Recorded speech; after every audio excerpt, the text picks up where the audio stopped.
Quarter ফাইনালে France penalty থেকে গোল করে মেসিকে স্পর্শ করলেন এমবাপে। কানাডার বিপক্ষে দাপুটে জয় মরক্কানদের। জুলাই অভ্যুত্থান একক দল বা ব্যক্তির নয়, গণতন্ত্রকামী সব মানুষের অর্জন। শহীদ স্মরণ অনুষ্ঠানে প্রধানমন্ত্রী বিচারের নামে যেন অবিচার না হয়, সতর্ক থাকার আহ্বান। যে কোনো মূল্যে তিস্তা মহাপরিকল্পনা বাস্তবায়ন করবে সরকার। লালমনিরহাটে স্থানীয় সরকার মন্ত্রীর ভারতের দাদাগিরিতে মেলেনি ন্যায্য হিস্যা, বললেন ত্রাণমন্ত্রী। ভয়াবহ ইঞ্জিন সংকটে জোড়া তালি দিয়ে চলছে রেলওয়ে। টিকে থাকাগুলোর ৬৬% মেয়াদ উত্তীর্ণ। বাড়ছে শিডিউল বিপর্যয় ও দুর্ঘটনা, সার্বিক ব্যবস্থাপনা হুমকিতে পড়ার শঙ্কা। এবং খামেনির শেষ বিদায় দেখে বিস্ময়ে ট্রাম্প। আনুষ্ঠানিকতা শেষ না হওয়া পর্যন্ত আলোচনা বন্ধ রাখার ঘোষণা। সর্বোচ্চ ধর্মীয় নেতার জানাজায় কোটি মানুষের অংশ নেওয়ার আশা তেহরানের।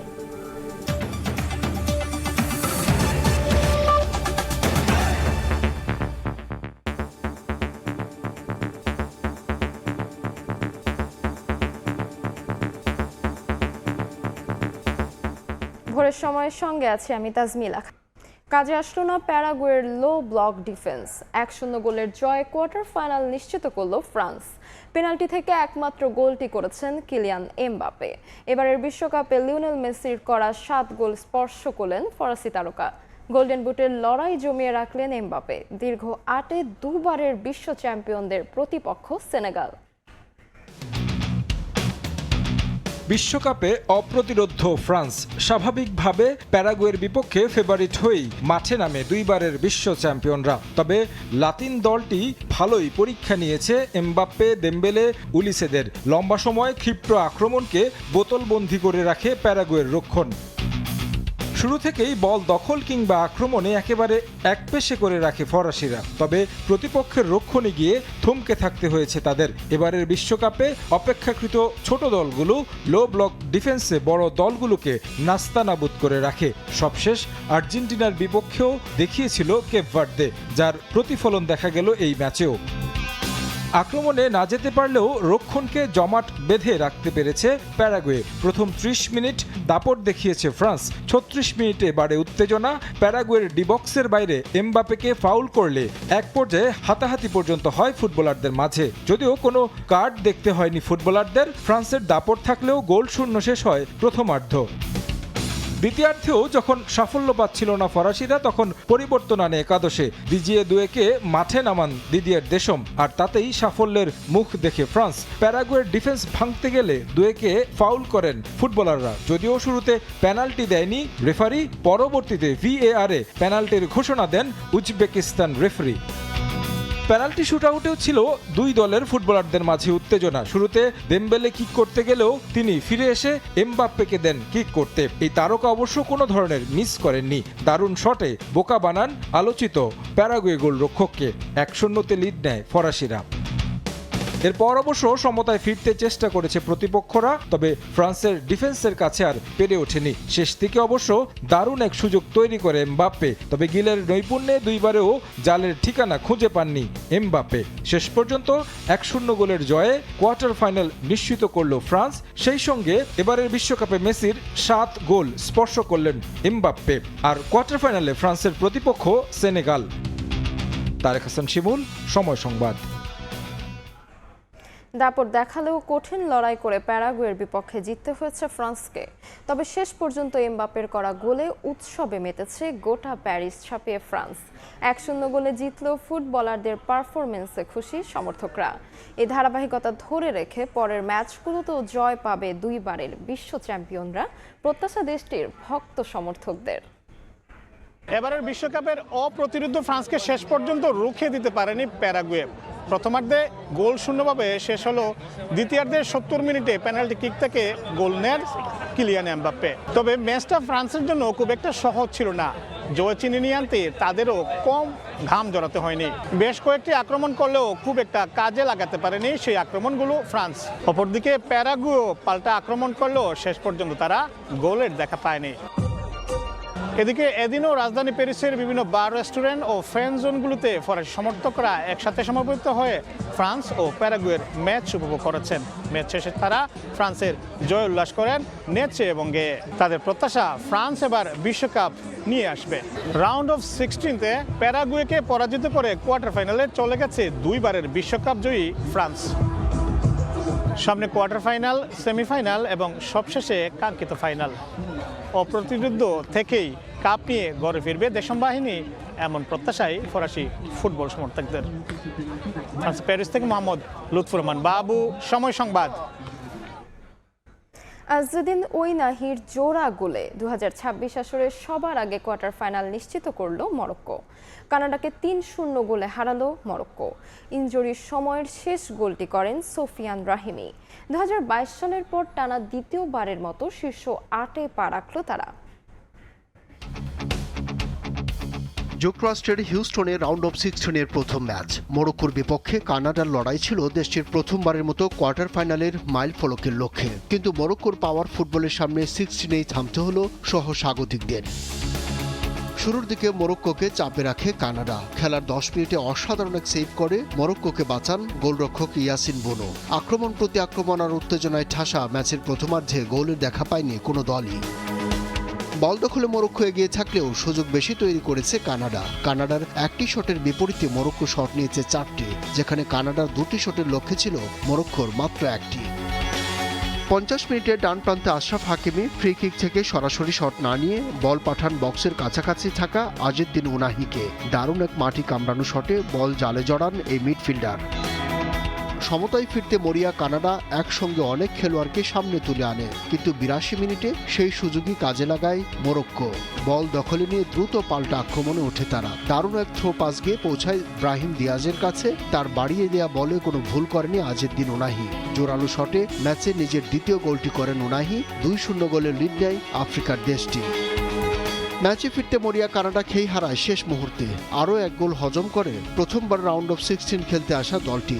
স্কোর করেন রাহিমি। 3-0 গোলের জয় নিশ্চিত হয় মরক্কানদের। সেই সঙ্গে প্রথম দল হিসেবে কোয়ার্টার ফাইনালে পা রাখল আশরাফ হাকিমির দল। 2022 সালের পর আবারও শীর্ষ 8 নিশ্চিত করল তারা।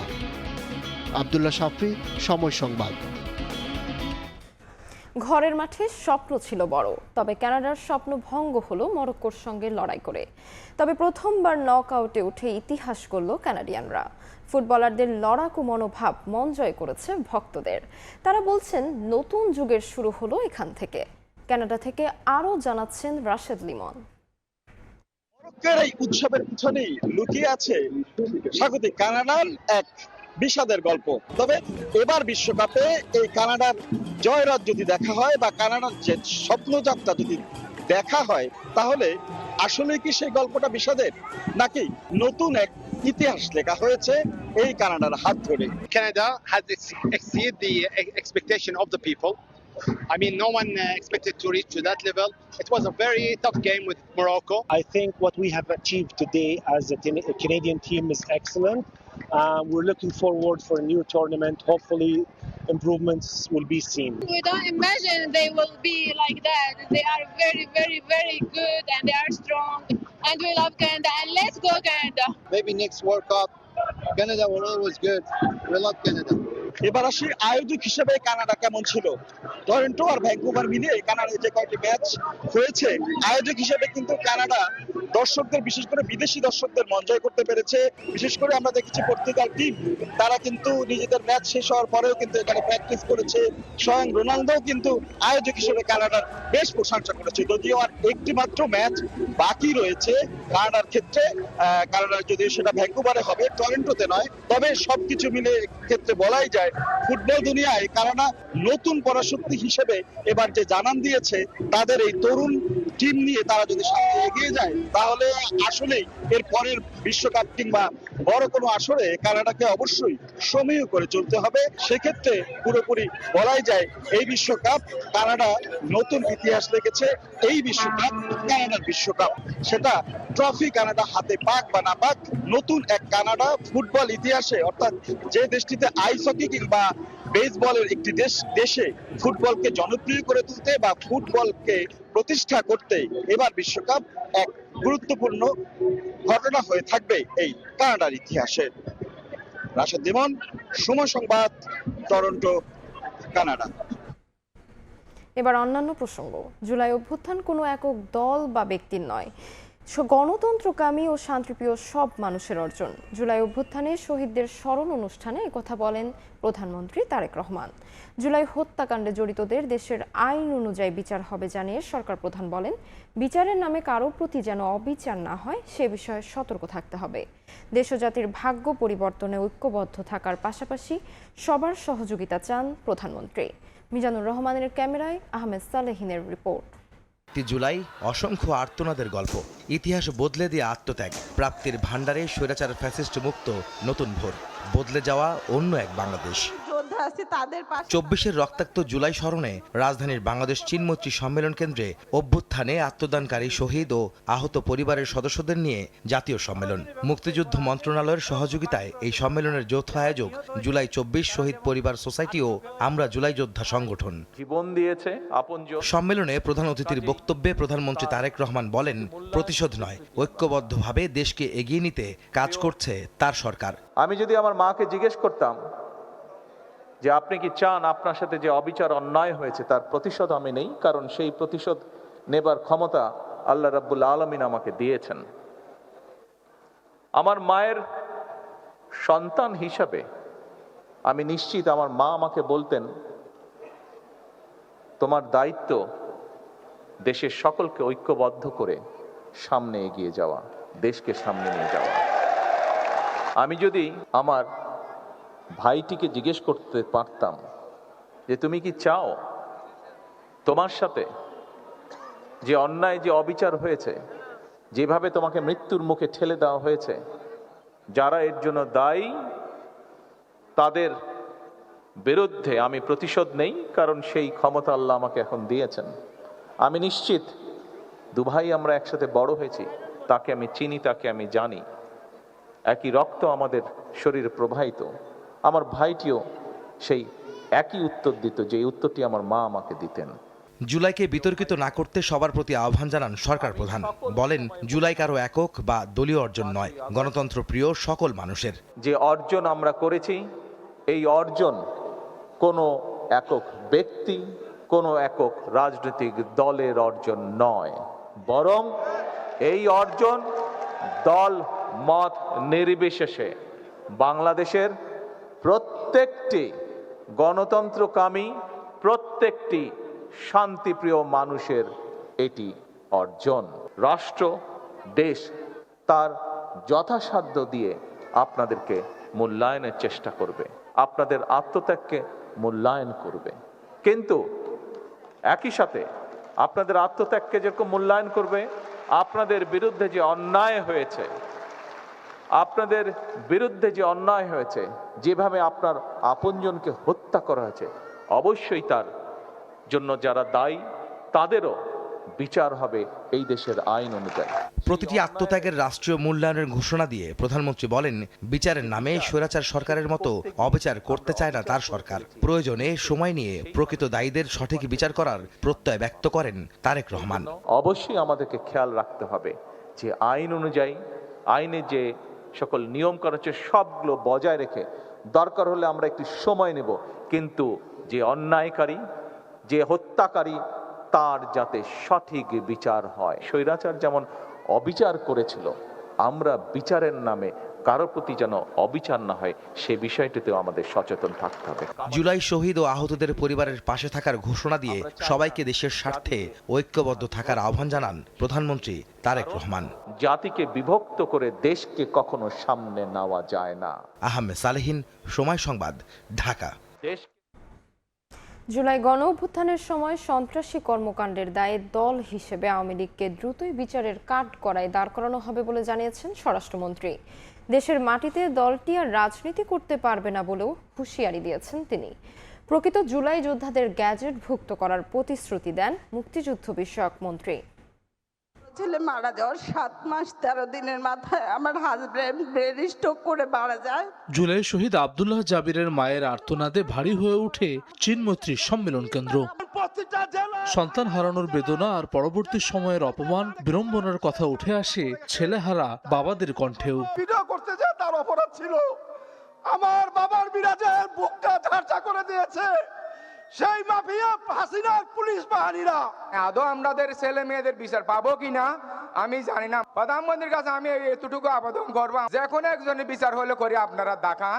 জুলাই গণঅভ্যুত্থানের শহীদদের স্মরণে জুলাই জাতীয় সম্মেলনে খুনিদের বিচারের দাবি এবং শহীদের স্মৃতি সংরক্ষণের দাবি জানান জুলাই শহীদ পরিবার এবং আহতরা। যারা এখনো এই হত্যাকাণ্ডের সাথে জড়িত, যারা এখনো ঘুরে বেড়াচ্ছে, তাদেরকে অবিলম্বে গ্রেফতার করা হোক। যাতে আমার সন্তানের, আমার মায়েরা বোনেরা যাতে তার সন্তানের নামটা ফলক করে দেখতে পারে, তাই আমি স্যারের কাছে বিনীত নিবেদন করব শহীদ পরিবার বাবা হিসাবে। এই দেশকে জনাব তারেক রহমানের কাছে নিরাপদ, মাননীয় প্রধানমন্ত্রীর কাছে নিরাপদ, জিয়া পরিবারের কাছে নিরাপদ। এই দেশ যদি ভালো রাখতে চান জনাব তারেক রহমানকে ফলো করতে হবে। শহীদ ও আহতদের পরিবারের স্থায়ী আবাস নিশ্চিতে মিরপুরে ১৫০০ ফ্ল্যাট নির্মাণের কথা জানান গৃহায়ন ও গণপূর্ত মন্ত্রী। প্রকৃত জুলাই যোদ্ধাদের গেজেটভুক্ত করার প্রতিশ্রুতি দেন মুক্তিযুদ্ধ বিষয়ক মন্ত্রী। শহীদ পরিবারদের স্থায়ী বাসস্থানের জন্য মিরপুরে ৮০৪টি ফ্ল্যাট এবং আহত যোদ্ধাদের জন্য আরও ১৫৬০টি ফ্ল্যাট নির্মাণের উদ্যোগ নেওয়া হয়েছে। যাদের কাছে তথ্য প্রমাণাদি আছে আপনারা এই অধিদপ্তরে আবেদন করুন। যারা সত্যিকারের জুলাই যোদ্ধা তাদেরকে আমরা সেখানে গেজেটভুক্ত করব। বিরোধীরা জুলাই সনদ নিয়ে বিভ্রান্ত করার চেষ্টা করছে অভিযোগ করে আইনমন্ত্রী বলেন সরকার জুলাই সনদ বাস্তবায়নে বদ্ধপরিকর। স্বরাষ্ট্রমন্ত্রী বলেন বাংলাদেশের মাটিতে রাজনীতি করতে পারবে না আওয়ামী লীগ। দ্রুত সন্ত্রাসী কর্মকাণ্ডের দায়ে আওয়ামী লীগকে বিচারের কাঠগড়ায় দাঁড় করানোর কথাও জানান মন্ত্রী।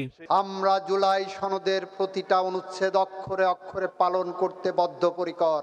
আর এক শ্রেণীর জুলাই সনদকে বিভ্রান্ত করার জন্য তথাকথিত গণভোটের মাধ্যমে এক ধরনের দাবি তুলেছেন। আওয়ামী লীগের রাজনৈতিকভাবে নিপাত হয়েছে, নির্মূল হয়েছে, দাফন হয়ে গেছে দিল্লিতে। সেই আওয়ামী লীগ বাংলাদেশে আর কোনোদিন রাজনীতি করতে পারবে না। রাজনৈতিক দল হিসাবে আওয়ামী লীগের বিচার দাবি করেছি আমরা, আপনারা দাবি করেছেন, তদন্ত পরিচালিত হচ্ছে। ইনশাআল্লাহ খুব শিগগির রাজনৈতিক দল হিসেবে সেই রাজনৈতিক দলকে বিচারের কাঠগড়ায় নিয়ে যাওয়া হবে। অনুষ্ঠানে জুলাই চেতনা বিক্রির পরিবর্তে জুলাইয়ের আকাঙ্ক্ষা বাস্তবায়নে সবাইকে ঐক্যবদ্ধ থাকার আহ্বান জানান বক্তারা। যেখানে মানুষের অধিকার হরণ হবে আমরা নীরব দর্শক হয়ে বসে থাকবো না। হাসান ওয়ালি, সময় সংবাদ, ঢাকা। দেশি বিদেশি বিনিয়োগের মাধ্যমে অলাভজনক ও বন্ধ রাষ্ট্রায়ত্ত কলকারখানা চালুর প্রক্রিয়া দ্রুত শেষ করার নির্দেশ দিয়েছেন প্রধানমন্ত্রী তারেক রহমান। শনিবার প্রধানমন্ত্রীর কার্যালয়ে বন্ধ কলকারখানা চালুর অগ্রগতি নিয়ে সভায় এ নির্দেশ দেন তিনি। পুরো প্রক্রিয়া স্বচ্ছভাবে সম্পূর্ণ করার পাশাপাশি অপ্রয়োজনীয় সময় ক্ষেপণ এড়ানোর নির্দেশ দেন সরকার প্রধান। সভায় জানানো হয় বন্ধ শিল্প প্রতিষ্ঠানগুলো বিনিয়োগ দেশি বিদেশি বিনিয়োগকারীদের পাশাপাশি বেশ কয়েকটি বেসরকারি কোম্পানি আগ্রহ প্রকাশ করেছে। তারা বিভিন্ন ধরনের শিল্প প্রতিষ্ঠান গড়ে তোলার প্রস্তাব দিয়েছে। এসব প্রস্তাবের সম্ভাব্যতা ও অর্থনৈতিক কার্যকারিতা যাচাই শেষে পরবর্তী সিদ্ধান্ত নেওয়ার কথা জানানো হয়।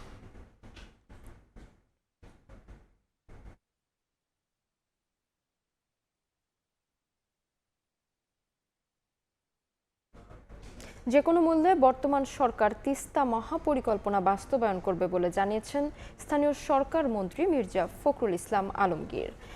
লালমনিরহাটে আলোকিত লালমনিরহাট নামে সামাজিক আন্দোলনের উদ্বোধন করে এ কথা বলেন তিনি। অনুষ্ঠানে মাদক, জুয়া, বাল্যবিবাহ, যৌতুক সমাজ থেকে নির্মূল করতে সামাজিক আন্দোলন গড়ে তোলার আহ্বান জানান সমাজ কল্যাণ মন্ত্রী ও দুর্যোগ ব্যবস্থাপনা মন্ত্রী। মাদক, জুয়া, বাল্যবিবাহ, যৌতুক লালমনিরহাটের ঘরে ঘরে আতঙ্কের নাম। প্রতিনিয়ত ভাঙছে পরিবার, থেমে যাচ্ছে শিশুর ভবিষ্যৎ, হারিয়ে যাচ্ছে হাজারো স্বপ্ন। এই বাস্তবতা বদলাতে আলোকিত লালমনিরহাট সামাজিক আন্দোলনের সূচনা হলো এমটি হোসেন ইনস্টিটিউট মাঠে। দুর্যোগ ব্যবস্থাপনা ও ত্রাণমন্ত্রী আসাদুল হাবিব দুলুর তত্ত্বাবধানে আন্দোলনের উদ্বোধন করেন স্থানীয় সরকার মন্ত্রী মির্জা ফখরুল ইসলাম আলমগীর। অনুষ্ঠানে যোগ দেন সমাজ কল্যাণ মন্ত্রী ডাক্তার এজেটেম জাহিদ হোসেন সহ স্থানীয় সংসদ সদস্যরা। দ্রুতই লালমনিরহাটে মহল্লা ভিত্তিক ইউনিট গঠন করে সামাজিক অসঙ্গতির বিরুদ্ধে কাজ করার নির্দেশ দেন দুর্যোগ ব্যবস্থাপনা ও ত্রাণমন্ত্রী। আর এই উদ্যোগ সারা দেশে ছড়িয়ে দেওয়ার আহ্বান জানান সমাজ কল্যাণ মন্ত্রী। প্রত্যেকটি ওয়ার্ড ভিত্তিক প্রাইমারি স্কুল আপনারা ভিজিট করবেন, পাঁচজন করে গ্রুপ করে দিবেন, শিক্ষকরা এসেছে কিনা, ছাত্ররা এসেছে কিনা। এই কাজগুলো যদি আমরা করি সবাই মিলে একসঙ্গে, তাহলে লালমনিরহাট আলোকিত হয়ে উঠবে। এরকম একটি ওয়ার্কফোর্স অর্থাৎ কর্মী বাহিনী যদি থাকে, তাহলে যে কোনো সামাজিক আন্দোলনে জয়যুক্ত হওয়া যায়। আলোকিত লালমনিরহাট দিয়েই যে মানবিক আন্দোলন, সেইটি বাংলাদেশের 64 জেলায় ছড়িয়ে পড়বে এবং আলোকিত বাংলাদেশ হবে। অনুষ্ঠানে স্থানীয় সরকার মন্ত্রী মির্জা ফখরুল ইসলাম আলমগীর বলেন, লালমনিরহাটের মানুষ প্রতিনিয়ত সংগ্রাম করছে। সরকার তাদের দুর্দশা ঘোচাতে যে কোনো মূল্যে তিস্তা মহাপরিকল্পনা বাস্তবায়ন করবে। জাগোবাহে তিস্তা বাঁচাও সংগ্রাম করেছেন, লড়াই করেছেন, সেই লড়াই আপনাদের কাছে সাফল্য এসেছে। আমাদের প্রধানমন্ত্রী তিনি পার্লামেন্টে বলেছেন যে আমরা তিস্তা মহাপরিকল্পনা সফল করব, যে মূল্যেই হোক, যে কোনো মূল্যেই হোক। নেতা আজকে আবার আমাদেরকে একটা নতুন বাংলাদেশের স্বপ্ন শুধু দেখাচ্ছেন না, তিনি তার পরিকল্পনা দিচ্ছেন। সেই পরিকল্পনার মধ্য দিয়েই আমরা এই বাংলাদেশকে আবার নতুন করে গড়ে তুলব। মাদকসহ সামাজিক ব্যাধির বিরুদ্ধে দেশব্যাপী আন্দোলন গড়ে তোলার আহ্বান জানান স্থানীয় সরকার মন্ত্রী। পরে আলোকিত লালমনিরহাট এর উদ্যোগে একটি র্যালি শহরের গুরুত্বপূর্ণ সড়ক প্রদক্ষিণ করে। শফিকুজ্জামান রুবেল, সময় সংবাদ, লালমনিরহাট। গণভোট বাস্তবায়ন, কর্মসংস্থান ও সীমান্ত সুরক্ষা নিশ্চিতের দাবিতে কর্মসূচি দিয়েছে এনসিপি। দলটির উত্তরাঞ্চলের মুখ্য সংগঠক সার্জিস আলম জানান, 6 থেকে 7 তারিখ পর্যন্ত দেশের 64 জেলায় 100টি উপজেলা ও পৌরসভায় জুলাই পদযাত্রা অনুষ্ঠিত হবে। স্বরাষ্ট্রমন্ত্রী জনাব সালাউদ্দিন আহমেদ স্পষ্টভাবে বলেছেন যে এই আওয়ামী লীগ হচ্ছে গণহত্যাকারী রাজনৈতিক দল। রাজনৈতিকভাবে আওয়ামী লীগের পতন হয়েছে এবং দল হিসেবে আওয়ামী লীগের বিচার করা হবে। আমরা চাই জনাব সালাউদ্দিন আহমেদ যেই বক্তব্য দিয়েছেন, এই বক্তব্য কথা এবং কাজে আমরা যেন এটার বাস্তবায়ন দেখতে পাই। 64 জেলার 100টি উপজেলা ও পৌরসভায় গণভোট বাস্তবায়ন, কর্মসংস্থান ও সীমান্ত সুরক্ষার দাবিতে জুলাই পদযাত্রা 2026 আয়োজন করতে যাচ্ছে, যা আগামী 6 জুলাই থেকে শুরু হবে। ভোরের সময় আরও থাকছে। মুখ থুবড়ে পড়েছে আওয়ামী লীগ আমলের ডিজিটাল সিটি প্রকল্প। উদ্বোধনের কিছুদিন পরেই অচল সিলেট নগরীর 126টি ওয়াইফাই পয়েন্ট। অর্থ লুটের অভিযোগ। ভয়াবহ ইঞ্জিন সংকটে রেলওয়ে। 1969 সালে 486টি ইঞ্জিন থাকলেও তা কমে এখন 265টি। টিকে থাকা ইঞ্জিনের 66%ই মেয়াদ উত্তীর্ণ। রেল কর্মকর্তারাই বলছেন, ইঞ্জিন সংকটে বাড়ছে শিডিউল বিপর্যয় ও দুর্ঘটনা, কমছে গতি। এমন বাস্তবতায় দ্রুত ইঞ্জিন কেনার পরামর্শ দিয়ে বিশেষজ্ঞরা বলছেন, নতুবা হুমকির মুখে পড়বে সার্বিক রেল ব্যবস্থাপনা। আশার কথা শুনিয়েছেন রেল প্রতিমন্ত্রী। জানান, আগামী 1 বছরের মধ্যে বহরে যুক্ত হবে 30টি নতুন ইঞ্জিন। নাজমুস সালেহির প্রতিবেদন। উত্তরবঙ্গের জনপ্রিয় ট্রেন রংপুর এক্সপ্রেস প্রতিদিন সকাল 9:10 ছেড়ে যায় কমলাপুর রেলওয়ে স্টেশন থেকে। কিন্তু রেলের যে তথ্য বোর্ড তা বলছে এই ট্রেনটি ছেড়ে যাবে 1:20 অর্থাৎ প্রায় 5 ঘন্টা বিলম্ব। তবুও কখন ছাড়বে তার সুনির্দিষ্ট তথ্য নেই কারো কাছে। এই রুটের যাত্রীরা বলছেন, উত্তরবঙ্গের প্রায় প্রতিটি ট্রেনেই এমন দুর্ভোগে পড়তে হয় তাদের। গল্পটি 14 জুনের। এদিন উত্তরবঙ্গের ট্রেন নীলসাগর, বুড়িমারি, একতা ও রাজশাহী এক্সপ্রেস যাত্রা করেছে 3 থেকে 4 ঘন্টা বিলম্বে। পূর্বাঞ্চলের চট্টলা ও উপকূল এক্সপ্রেসও পড়েছে শিডিউল বিপর্যয়ে। ফলে সারাদিনই স্টেশনে দীর্ঘ অপেক্ষায় ভোগান্তিতে পড়েন রেলপথের যাত্রীরা। 3 ঘন্টা ধরে বসে আছি, এখনো ট্রেনের কোনো ঠিক নাই, কখন আসবে তাও জানি না। রংপুর থেকে আমরা প্রায় 16.5 ঘন্টায় ঢাকা কমলাপুর এসে পৌঁছাইলাম। প্রত্যেকটা দিন যাত্রী এসে বসে থাকে 2 ঘন্টা 3 ঘন্টা করে। শিডিউল বিপর্যয়ের কারণ জানতে স্টেশন মাস্টারের কক্ষে সময় সংবাদ। তার দাবি, ইঞ্জিন সংকটে সময় মতো চালানো যাচ্ছে না ট্রেন। প্রতিদিনই দীর্ঘ হচ্ছে বিলম্ব ট্রেনের সারি। মিটার গেজের ইঞ্জিন সংকটের কারণে আমাদের মিটার গেজের যে ট্রেনগুলো, এই ট্রেনগুলো শিডিউল ধরে রাখা কষ্ট হচ্ছে আমাদের। 1969-70 সালে বাংলাদেশ রেলবহরে ইঞ্জিন ছিল 486টি, যা কমে দাঁড়িয়েছে 265টি। টিকে থাকা ইঞ্জিনগুলোর 66%-এরই মেয়াদ পেরিয়ে গেছে বহুদিন আগে। মেকানিকরা বলছেন পুরানো ইঞ্জিন মেরামতের যন্ত্রপাতিও পাওয়া যায় না এখন, ফলে জোড়াতালি দিয়ে চলছে রেল। 50-60 বছর, 30 বছর, 40 বছর এভাবে আছে। ইঞ্জিন মেরামত করে, রিপেয়ারিং করে, পুরান জিনিস দিয়া নতুন জিনিস কেউ ভাবা যায় না। একের লাগা ভাস করতে 50-60 বছরের ইঞ্জিন আছে, এই যে 2300-2400 এটাই জোড়া তারা দিয়ে চালাইতেছে। এমন বাস্তবতায় যোগাযোগ বিশেষজ্ঞরা বলছেন দ্রুত ইঞ্জিন কেনা না হলে হুমকির মুখে পড়বে সার্বিক রেল ব্যবস্থা।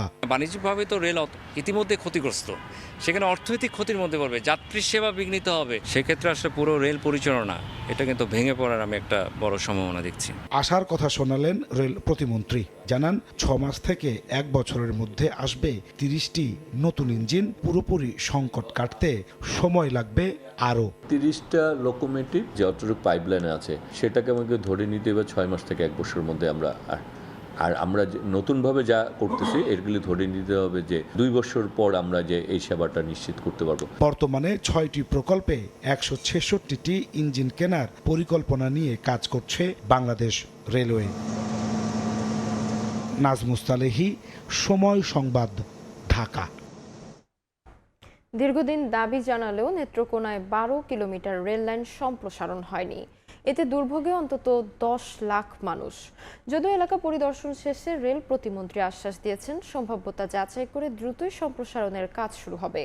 আর ডেপুটি স্পিকার বলেছেন কিশোরগঞ্জ এক্সপ্রেস ট্রেনটি জারিয়া পর্যন্ত বর্ধিত করতে ইতোমধ্যেই মন্ত্রণালয়ে চিঠি দেওয়া হয়েছে।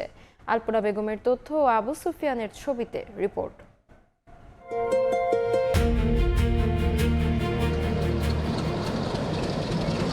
নেত্রকোনার জারিয়া থেকে দুর্গাপুর দূরত্ব মাত্র 12 কিলোমিটার, কিন্তু 108 বছর ধরে থমকে আছে রেললাইন সম্প্রসারণ কাজ। বর্তমানে জারিয়া থেকে ঢাকাগামী বলাকা কমিউটার সহ জারিয়া ময়মনসিংহ রোডে একটি লোকাল ট্রেন দিনে 4 বার আসা যাওয়া করে। প্রতিদিন স্টেশনটিতে ভিড় করেন হাজারো যাত্রী। 12 কিলোমিটার পথ পাড়ি দিতে অনেকেরই অতিরিক্ত অর্থের পাশাপাশি ভোগান্তির শিকার হতে হচ্ছে। এজন্য দ্রুত দুর্গাপুর পর্যন্ত রেললাইন সম্প্রসারণের দাবি তাদের। যাতায়াত ব্যবস্থা সুব্যবস্থা হবে দ্রুত, এদিক দিয়ে দুর্গাপুর থেকে জারিয়ে আসতে পারবে, জারিয়ে হয়ে আপনার ঢাকার সাথে যোগাযোগ ব্যবস্থা বাড়বে। সরকারের কাছে আমাদের আবেদন যাতে জারিয়া জানজাইল থেকে আপাতত ঢাকা পর্যন্ত একটি আন্তনগর ট্রেন বিশেষভাবে জরুরিভাবে যাতে দেয়। এই রেলটা যত দ্রুত দুর্গাপুর পর্যন্ত পৌঁছায়, কলমাকান্দ পর্যন্ত পৌঁছায় সেই প্রত্যাশা করে। 100 টাকা ভাড়া দিয়ে আমরা ঢাকা চলে যেতে পারি, এটা নিরাপদ, এটা খুব ভালো। আমাদের খুব শীঘ্রই হয়তো আমরা চিঠি পাবো, তখন আমরা আমাদের লাইন বা সব কিছুর যে আন্তনগর ট্রেন চলাচলের জন্য যে উপযুক্ততা সেটা আমরা খুব শীঘ্রই কাজ শুরু করব। সম্প্রতি স্টেশন সহ রেললাইন পরিদর্শন করে সমীক্ষা যাচাই শেষে দ্রুতই বাস্তবায়নের আশ্বাস দেন রেল প্রতিমন্ত্রী। আর আন্তনগর কিশোরগঞ্জ এক্সপ্রেস ট্রেনটিকে জারিয়া পর্যন্ত বর্ধিত করতে ইতিমধ্যেই মন্ত্রণালয়ে ডিও লেটার দেওয়া হয়েছে জানান ডেপুটি স্পিকার। যে সকল সমস্যার সম্মুখীন হতে হবে সেগুলি বাস্তবায়ন করে এটিকে কিভাবে অগ্রসর করা যায় সে ব্যাপারে আমরা মন্ত্রণালয়ে আমরা এইসব মিটিং করব। ঢাকায় যারা ডাইরেক্ট গৌরীপুর থেকে ঢাকায় যেতে চান তাদের জন্য একটু এক্সট্রা বেড়ানো হবে, ভাটি এলাকাটা দেখতে পারবে। জারিয়া থেকে দুর্গাপুর রেল লাইনের সঙ্গে সংযুক্ত করা গেলে পর্যটনের পাশাপাশি স্থানীয় অর্থনীতিতে দেখা দিবে নতুন সম্ভাবনা। যাতায়াতে ভোগান্তি কমবে 5 উপজেলার প্রায় 10 লাখ মানুষের। সময় সংবাদ, নেত্রকোনা। পঞ্চমবারের মতো চাঁপাইনবাবগঞ্জ সীমান্তে পুশিনের চেষ্টা চালিয়েছে বিএসএফ। শুক্রবার মধ্যরাতে ফ্লাড লাইট বন্ধ করে কয়েক দফা চেষ্টা চালানো হয়, তবে টর্চ লাইট জ্বালিয়ে পাহারা দিয়ে রুখে দেয় বিজিবি ও স্থানীয়রা। পুশিনে ব্যর্থ হয়ে 12 জনকে ভারতের ভেতরে নিয়ে যায় বিএসএফ। লাঠিসোঁটা ও টর্চ লাইট নিয়ে সীমান্তে গ্রামবাসী, তাদের সাথে সতর্ক অবস্থানে বিজিবির সদস্যরা। শুক্রবার মধ্যরাতে চাঁপাইনবাবগঞ্জের চাকপাড়া সীমান্তে হঠাৎ ফ্লাইট লাইট বন্ধ করে দেয় বিএসএফ। এই সময় বেশ কয়েকজন নারী পুরুষকে শূন্য রেখায় নিয়ে আসে তারা। স্থানীয় বাসিন্দারা বিষয়টি টের পেয়ে লাঠিসোঁটা ও টর্চ লাইট নিয়ে সীমান্তে জড়ো হয়। উত্তেজনা ছড়িয়ে পড়ে সীমান্তে। বারবার লাইট নেমা ছিল, ওরা লোকজন লেছে, গাড়িতে লোক এসেছে, আর গাড়ির লোক এসেছে, ওরা আবার লাইট নেমেছে, আবার বন্ধ করছে। মানে বাংলাদেশ লোক পাঠাবে, আমরা বিজেপি ভাইকে দিলে সব আমরা গ্রামবাসীদের সব পাহাড়া দিয়েছি। আমরা যেন বুঝতে না পারি ওই জন্য ওরা লাইট অফ অন করছিল, যেন আমরা ধরতে না পারি কি যে হ্যাঁ ওরা আছিল। কিন্তু আমরা দেখেছি ব্রিজের ওপর থেকে ওরা 10-12 জনকে দেখেছিলাম। খবর পেয়ে বিজিবির সদস্যরা ঘটনাস্থলে ছুটে আসে। কয়েক দফা পুশিনের চেষ্টা চালিয়ে ব্যর্থ হলে তাদের ভারতের অভ্যন্তরে নিয়ে যায় বিএসএফ এর সদস্যরা। অনুপ্রবেশ ঠেকাতে স্থানীয়দের সহযোগিতায় সার্বক্ষণিক সতর্ক অবস্থানে রয়েছে বিজিবি। রাত 3-4 ভোর ম্যাঘ হয়েছে, তারপর ম্যাঘে ভিজে আমরা পুলিশের সাথে ওখানে ছিলাম। ফজরের সময় কিন্তু 2-3টা গাড়ি নিয়ে আসে, ওই 2-3টা গাড়িতে মনে হয় আবার তারা ব্যাক করে চলে গেছে। আমরা দেশের জন্য আমরা জীবন দিতে রাজি আছি, আমরা দেশকে রক্ষা করতে রাজি আছি। গত মাসে চাঁপাইনবাবগঞ্জের 4টি সীমান্ত দিয়ে 64 জনকে পুশিনের চেষ্টা করে বিএসএফ। যদিও স্থানীয়দের দেওয়া তথ্য ও সহযোগিতায় সেই চেষ্টা ব্যর্থ করে বিজিবি। তানজিল হাসনাত, সময় সংবাদ। সিলেট নগরীতে মুখ থুবড়ে পড়েছে ডিজিটাল সিটি প্রকল্প। শহরের 126টি ওয়াইফাই অ্যাক্সেস পয়েন্ট চালু হলেও উদ্বোধনের কিছুদিন পরই অচল। এ প্রকল্পের মাধ্যমে মানুষের টাকা লুটপাট করা হয়েছে বলে অভিযোগ নগরবাসীর। সিটি কর্পোরেশন বলছে, প্রকল্প পরিকল্পনায় তাদের সঙ্গে কোনো সমন্বয় করা হয়নি। নৌশাদ আহমেদ চৌধুরীর ছবিতে অপু বণিকের রিপোর্ট। সিলেটকে স্মার্ট নগরীতে রূপান্তরিত করতে 2017 সালে ডিজিটাল সিলেট সিটি প্রকল্পের কাজ শুরু হয়। 2020 সালে নগরীর 62টি স্থানে 126টি ওয়াইফাই অ্যাক্সেস পয়েন্ট চালু হয়। ঘোষণা ছিল প্রতিটি পয়েন্টে একসঙ্গে 500 জন ব্যবহারকারী সর্বোচ্চ 10 Mbps গতিতে বিনামূল্যে ইন্টারনেট ব্যবহার করতে পারবেন। কিন্তু উদ্বোধনের কিছুদিন পরই অচল হয়ে যাওয়ার অভিযোগ ওঠে। প্রকল্পটি বাস্তবায়নকারী প্রতিষ্ঠান বাংলাদেশ কম্পিউটার কাউন্সিল 2022-23 অর্থবছরে রক্ষণাবেক্ষণ ও প্রকল্পের ব্যয় মেটাতে সিটি কর্পোরেশনকে পুরো বরাদ্দের জন্য চিঠি দিলেও তা সম্ভব হয়নি। বর্তমানে নগরীর কোনো ওয়াইফাই পয়েন্টেই নেই ইন্টারনেট। এই প্রকল্পের মাধ্যমে মানুষের টাকা লুটপাট করা হয়েছে অভিযোগ নগরবাসীর। এটির সুফল আমরা আসলে পাচ্ছি না। আসলে তো এখানে সরকারের নিশ্চয় অনেক কোটি কোটি টাকা ব্যয় করা হয়েছে, কিন্তু সেটির সুফল যারা পাবে সেই সুফল থেকে আসলে আমরা বঞ্চিত। নো কানেকশন বা বিভিন্ন সমস্যা, প্রতি লাইনের সমস্যা, বিভিন্ন সমস্যা দেখায়। আমরা চাই যে যত দ্রুত সম্ভব বর্তমান সরকার এটা বাস্তবায়ন করুক এবং সিলেটের 10 লক্ষ মানুষের এই ওয়াইফাই সুবিধাটা উপভোগ করুক। প্রত্যেকটা পয়েন্টে পয়েন্টে ফ্রি ওয়াইফাইটা ব্যবস্থা করা জরুরি। সিটি কর্পোরেশন বলছে, প্রকল্প পরিকল্পনায় তাদের সঙ্গে কোনো সমন্বয়ই করা হয়নি, অথচ রক্ষণাবেক্ষণের পুরো দায়িত্ব চাপিয়ে দেওয়া হয়েছে তাদের উপর। তবে নতুন করে বরাদ্দ পেলে প্রকল্পটি আবারও চালুর আশ্বাস সংশ্লিষ্টদের। প্রকল্পটিতে ব্যয় হয় প্রায় 30 কোটি 20 লাখ টাকা। স্মার্ট সিটির প্রতিশ্রুতি থাকলেও বন্ধ হয়ে আছে এইসব কোটি টাকার ওয়াইফাই সুবিধা। সংশ্লিষ্টদের কার্যকরী উদ্যোগ এখন শুধুই সময়ের দাবি। অপু বণিক, সময় সংবাদ, সিলেট। রাজধানীর বিভিন্ন এলাকায় পানির সংকটকে পুঁজি করে বছরের পর বছর ধরে গড়ে উঠেছে অবৈধ সংযোগের শক্তিশালী সিন্ডিকেট। সময় সংবাদের অনুসন্ধানে উঠে এসেছে, রাতের আধারে রাস্তা খুঁড়ে ওয়াসার লাইন থেকে সংযোগ চলে যাচ্ছে বাসাবাড়িতে। বিনিময়ে লাখ লাখ টাকা হাতে নিচ্ছে পাম্প অপারেটর, ঠিকাদার সহ চক্রের সদস্যরা। আব্দুল লতিফের ছবিতে আবু সাইদ নিশানের বিশেষ প্রতিবেদন।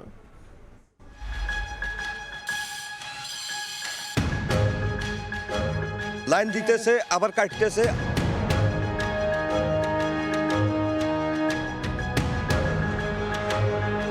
রাজধানীর পূর্ব কাফরুল গভীর রাতে রাস্তা খুঁড়ে ওয়াসার মূল কোবরা লাইন থেকে পাইপ বের করছেন কয়েকজন। এরপর সেই পাইপ সুয়ারেজ লাইনের ভেতর দিয়ে পৌঁছে দেওয়া হয় গ্রাহকের বাসায়। আমরা এখানে দেখতে পাচ্ছি যে মাটির নিচ দিয়ে এই পাইপগুলো নিয়ে এবং এই যে এবার সোজা গিয়ে এই যে বাসাবাড়িগুলো আছে এইখানটায় দেখা যাচ্ছে যে এই অবৈধ সংযোগগুলো দেওয়া হচ্ছে। অবৈধ সংযোগ খুঁজতে রাজধানীর মিরপুরের কাজীপাড়া, শেওড়াপাড়া সহ বিভিন্ন এলাকায় সময় সংবাদ। ক্যামেরায় ধরা পড়ে এমন অসংখ্য অবৈধ পাইপলাইন। স্থানীয়দের দাবি, লাখ লাখ টাকা হাতিয়ে প্রায় 2000-এরও বেশি অবৈধ সংযোগ দেয়া হয়েছে এসব এলাকায়। আর এসব সংযোগের কারণে বৈধ গ্রাহকদের বাসায় দিনের পর দিন মিলছে না পর্যাপ্ত পানি। অবৈধ লাইন দিতে এসব লাইনে পানি আছে, আমাকে সব লাইনে কোনো 17-18 দিন পানি নেই। প্রত্যেকটা বাড়িতে দেখেন আপনার লাইন আছে, ওয়াটার লাইন।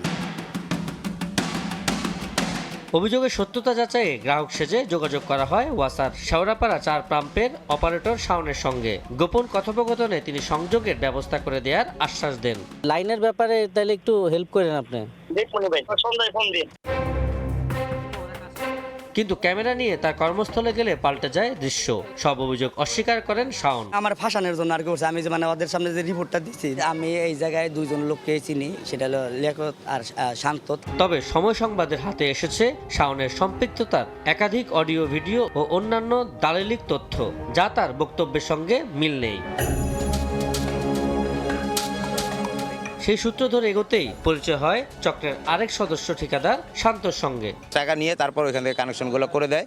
এটা ওয়াসার সাথে, এই ওয়াসার শাওন, তারপর ওদের সাথে আরও জড়িত আছে স্বপন, আবিব, ঠিক আছে, ওরা সম্মিলিতভাবে এই কাজগুলো আমাদেরকে করে দেয়। অনুসন্ধানে উঠে আসে আরও একটি নাম, লিয়াকত। স্থানীয়দের ভাষ্য, অবৈধ পানির সংযোগের অভিযোগে একসময় কারাভোগও করেছেন তিনি। তবে এবার তার খোঁজে এলাকায় গেলেও কেউ মুখ খুলতে রাজি হননি। এসব অভিযোগ নিয়ে ঢাকা ওয়াসার ব্যবস্থাপনা পরিচালকের মুখোমুখি হয় সময় সংবাদ। যাদের চিহ্নিত করতে সমর্থ হব, সে যদি ওয়াসার কর্মকর্তা বা কর্মচারী হয়, উনি কিছুক্ষণ পরে আর চাকরিতে থাকতে পারবেন না। এই ক্ষেত্রে কোনো আপোষ নেই। তবে এলাকাবাসীর প্রশ্ন, বছরের পর বছর ধরে যদি প্রকাশ্যেই চলে এই অবৈধ বাণিজ্য, তাহলে সংশ্লিষ্টদের চোখ এড়িয়ে গেল কিভাবে? সংকটের গল্প পরিণত হলো অপরাধের গল্পে, যেখানে জড়িত ঠিকাদার, রাজনৈতিক ব্যক্তিবর্গ সহ স্বয়ং ওয়াসার কর্মীরাও। বহু বছর ধরে চলছে এই পানি বাণিজ্য, ভোগান্তিতে হাজার হাজার পরিবার। কিন্তু এখনো হয়নি স্থায়ী সমাধান। এখন দেখার বিষয় এই সংকট নিরসনে কি পদক্ষেপ নেয় কর্তৃপক্ষ। আবু সাইদ নিশান, সময় সংবাদ, ঢাকা। ক্ষুদ্র নৃগোষ্ঠীর সাংস্কৃতিক ঐতিহ্য সংরক্ষণ ও প্রসারে প্রায় 11 কোটি টাকা ব্যয়ে ময়মনসিংহের হালুয়াঘাটে নির্মাণ করা হয়েছিল ক্ষুদ্র নৃগোষ্ঠীর সাংস্কৃতিক একাডেমি। তবে উদ্বোধনের দীর্ঘ 8 বছর পেরিয়ে গেলেও জনবলের অভাবে এখনও আলোর মুখ দেখেনি প্রতিষ্ঠানটি। নষ্ট হচ্ছে কোটি কোটি টাকার সরকারি সম্পদ। আক্ষেপ আর ক্ষোভ বাড়ছে সাংস্কৃতিক কর্মীদের মাঝে। পূর্ণাঙ্গভাবে চালু করতে সংস্কৃতি মন্ত্রণালয় শীঘ্রই চিঠি দেওয়ার আশ্বাস জেলা প্রশাসকের। গগন পণ্ডিতের ছবিতে উবায়দুল হকের রিপোর্ট। ঐতিহ্যবাহী পোশাকে, মাদলের তালে, নিজস্ব ভঙ্গিমায় মায়াবী নৃত্য, লোকগানের সুরের মূর্ছনায় জীবন্ত শত বছরের কৃষ্টি ও ঐতিহ্য। প্রজন্ম থেকে প্রজন্মে বয়ে চলা ক্ষুদ্র নৃগোষ্ঠীদের এই সমৃদ্ধ সংস্কৃতিকে বাঁচিয়ে রাখতে ময়মনসিংহের সীমান্তবর্তী উপজেলা হালুয়াঘাটে গড়ে তোলা হয়েছিল এই সাংস্কৃতিক একাডেমি। কিন্তু উদ্বোধনের 8 বছর পরও চালু হয়নি একাডেমিক কার্যক্রম। রক্ষণাবেক্ষণের অভাবে ভবনের বিভিন্ন স্থানে জমেছে ধুলা, নষ্ট হচ্ছে সাংস্কৃতিক সরঞ্জাম, তালাবদ্ধ আছে 500 আসনের আধুনিক মিলনায়তন। আগাছায় ঘেরা ভবনটি যেন ধীরে ধীরে পরিণত হচ্ছে পরিত্যক্ত স্থাপনায়। ক্ষুদ্র জাতি নৃগোষ্ঠীর যে কালচারাল অ্যাক্টিভিটিসটা এখানে চলমান থাকার কথা, এখন পর্যন্ত এটার কার্যক্রম শুরুই হয় নাই। এটা হইলে পরে অনেক কলাকুশলী বা শিল্পী বা অন্যান্য যারা আছে তাদের এই কর্মসংস্থান হইতো। সংস্কৃতি চর্চার জন্যে, তার বিকাশের জন্যে বা প্রকাশের জন্যে যেটা করা হইল, এটা তো নাম কাওয়াস্টে মাত্র। দীর্ঘদিন কোনো জনবলি ছিল না এই প্রতিষ্ঠানে। 2025 সালের আগস্টে একজন পরিচালক নিয়োগ পেলেও অন্য কোনো কর্মকর্তা কর্মচারী না থাকায় একাডেমির দেখভাল কার্যত একাই করছেন তিনি। পরিচালক হলেও ভবন পাহারা দেয়া ছাড়া আর কোনো কাজের সুযোগ নেই তার। জনবল এখানে অনেকগুলো প্রয়োজন আছে, যেমন সহকারী পরিচালক, সঙ্গীত, নৃত্য, গবেষণা। লোকজন থাকলে পরে অফিস সুন্দর এবং সুস্থভাবে সম্পাদন করা সম্ভব হবে। প্রয়োজনীয় জনবল নিয়োগ সহ একাডেমিটি পূর্ণাঙ্গভাবে চালু করতে সংস্কৃতি মন্ত্রণালয়ে শিগগিরই চিঠি দেয়া হবে, জানিয়েছেন জেলা প্রশাসক। এই একাডেমি চালু করতে, ফুললি অপারেশনাল করতে যে সমস্ত লোকবলের প্রয়োজন, সেই প্রয়োজনীয়তা আমরা সংস্কৃতি বিষয়ক মন্ত্রণালয়ে লিখিতভাবে জানাবো। 10,81,00,000 টাকা ব্যয়ে হালুয়াঘাটের রাংরাপাড়া গ্রামে ক্ষুদ্র নৃগোষ্ঠী সাংস্কৃতিক একাডেমির উদ্বোধন করা হয় 2018 সালের 1 নভেম্বর। ওবায়দুল হক, সময় সংবাদ, ময়মনসিংহ। ভোরের সময় আরো থাকছে। শ্রম অসন্তোষে ঝুঁকিপূর্ণ চা বাগান পুনরুজ্জীবিত করার উদ্যোগ সরকারের। ব্যবস্থাপনায় স্বচ্ছতা ফেরানো, সিন্ডিকেট ভাঙার তাগিদ, ন্যায্য মূল্য নিশ্চিতের পরামর্শ। নারায়ণগঞ্জে ছিনতাই মামলায় আসামিকে গ্রেফতার করতে গিয়ে হামলার শিকার হয়েছে পুলিশ। 2 পুলিশ সদস্য সহ 3 জনকে কুপিয়ে জখম করা হয়েছে। শনিবার দুপুরে সোনারগাঁওর বদ্দের বাজার ইউনিয়নের 7 ভাইয়াপাড়া এলাকায় এ ঘটনা ঘটে। পুলিশ জানায় মোটরসাইকেল ও পিকআপ ভ্যান ছিনতাইয়ের মামলায় আসামি সাগর সহ অন্যদের গ্রেফতারের জন্য অভিযান চালানো হয়। এ সময় আসামি সাগর ও 4 ভাই সজল পুলিশের উপর অতর্কিত হামলা চালায়। ধারালো দা দিয়ে এলোপাতাড়ি কুপিয়ে আহত করে উপপরিদর্শক সুরুজ্জামান, কনস্টেবল শাহিন ও পুলিশের সোর্স মাসুমকে। খবর পেয়ে অতিরিক্ত পুলিশ ঘটনাস্থলে পৌঁছে হামলাকারী সাগর ও তার ভাই সজলকে গ্রেফতার করে। শত কোটি টাকা মূল্যের 304টি গাড়ি নিয়ে বিপাকে চট্টগ্রাম বন্দর ও কাস্টমস। এর মধ্যে 108টি গাড়ি একেবারেই চলাচল অনুপযোগী বলে প্রতিবেদন দিয়েছে বিআরটিএ। তবে উচ্চ আদালতে মামলা চলায় এসব গাড়ি ক্র্যাক করতে পারছেন না কাস্টম হাউস। বছরের পর বছর অলস পড়ে থাকায় বাকি গাড়িগুলো নষ্ট হওয়ার পথে। সাখাওয়াত টিপুর ক্যামেরায় বিস্তারিত জানাচ্ছেন কমল দে। ধুলোর আস্তরণে ঢাকা পড়া ভাঙাচোরা এসব গাড়ি দেখলেই মনে হবে এটি যেন কোনো ডাম্পিং স্টেশন। অধিকাংশ গাড়ির যেমন চাকা ফেটে ফ্লোরে বসে গেছে, তেমনি নষ্ট হয়ে গেছে ইঞ্জিন সহ নানা যন্ত্রপাতি। প্রকৃত অর্থে এটি চট্টগ্রাম বন্দরের অভ্যন্তরে 3 তলা বিশিষ্ট আধুনিক কার শেড। আর এই পুরো কার শেড পরিপূর্ণ হয়ে আছে একেবারে চলাচল অনুপযোগী এসব গাড়িতে। 1250টি গাড়ি ধারণ ক্ষমতার চট্টগ্রাম বন্দরের 2টি কার শেডে থাকা 603টি গাড়ির মধ্যে 304টি চলাচল অনুপযোগী। 10 থেকে 15 বছরের পুরনো গাড়িও এখানে রয়েছে এবং এই গাড়িগুলো থাকার জন্য যেটা হয়, আমাদের নতুন গাড়ি যখন আমদানি হয় সেই গাড়িগুলোকে আমাদের হয়তো বা খোলা আকাশের নিচে রাখার প্রয়োজন হয়। আমরা যে কার শেডটা ব্যবহার করছি অত্যাধুনিক, এটা শেডের নিচে নতুন গাড়িগুলো থাকলে তাদের যন্ত্রপাতিও ভালো থাকবে। চট্টগ্রাম কাস্টম হাউজের তথ্য মতে 3 বছর আগে এই চালানের 182টি গাড়ি চলাচল অনুপযোগী বলে বিআরটিএ প্রতিবেদন দেওয়ার পর 74টি গাড়ি এসকেপ হিসেবে কেটে কেজি দরে বিক্রি করা হয়। কিন্তু উচ্চ আদালতে রিট পিটিশন থাকায় 108টি গাড়ির এসকেপ হিসেবে ধ্বংস করা যায়নি।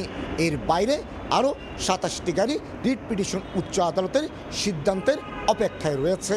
15 থেকে 20 বছর আগে আমদানি করা গাড়িও রয়েছে নষ্ট হয়ে যাওয়া এই চালানে।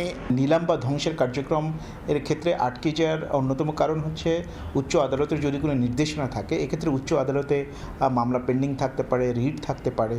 সেসব কারণে ধ্বংস বা নিলামের কার্যক্রমে আমাদের একটু দেরি হয়। তবে এটা নিষ্পত্তি হলেই আমরা যথাযথ প্রক্রিয়া অনুসরণ করে নিলাম বা ধ্বংসের কাজ আমরা সম্পন্ন করে থাকি। জাপান সহ পৃথিবীর বিভিন্ন দেশ থেকে আমদানি করা এসব গাড়ির প্রতিটির বাজার মূল্য 25 থেকে 30 লাখ টাকা। সেই হিসাবে এখানে অন্তত 100 কোটি টাকার গাড়ি রয়েছে। নানামুখী জটিলতায় এসব গাড়ি বন্দরে আটকা পড়ল। আমদানি মূল্য হিসেবে বিদেশে চলে গেছে লাখ লাখ ডলার। আর তাই শুল্ক জটিলতার কবলে পড়ে বন্দরে সেরে নষ্ট হওয়ার ঠেকাতে গাড়ি আমদানি নীতি আরও সহজ করার পরামর্শ ব্যবসায়ীদের। এটাতে আসলে কয়েকটা প্রসেস আছে। টেন্ডার করে ছেড়ে দিতে পারে যে যারা নিবে তারা নিয়ে এটা যে কিছু করুক, স্ক্র্যাপ করুক কিংবা কিছু করুক, কিংবা ওনারা নিজেরা এটা স্ক্র্যাপ করে ওনারা এটা রিলিজ করে দিতে পারে। বিদেশ থেকে আমদানিকৃত গাড়ি 30 দিনের মধ্যে ছাড় করার বিধান রয়েছে। নির্ধারিত সময়ের মধ্যে ছাড় না করা গাড়ি নিলামে বিক্রি করার জন্য বাই পেপার কাস্টম হাউজের কাছে হস্তান্তর করে বন্দর কর্তৃপক্ষ। বিদেশ থেকে আমদানি করা এই 304টি গাড়ি এখন চট্টগ্রাম বন্দরের কাছে এক প্রকার গলার কাটা। চলাচল অনুপযোগী হওয়ায় কাস্টম যেমন নিলামে বিক্রি করতে পারছে না, ঠিক তেমনি আইনি জটিলতার কারণে এসব গাড়ি ধ্বংস করা যাচ্ছে না। আর তাই বহুদল শেডে এসব ভাঙাচোরা গাড়ির অবস্থান থাকায় নতুন করে আমদানি করা গাড়ি রাখতে হচ্ছে অনেকটা খোলা আকাশের নিচে। চট্টগ্রাম বন্দরের কার শেড থেকে কমল দে, সময় সংবাদ। বাংলাদেশের সঙ্গে সম্পর্ক এগিয়ে নিতে আগ্রহী যুক্তরাষ্ট্র।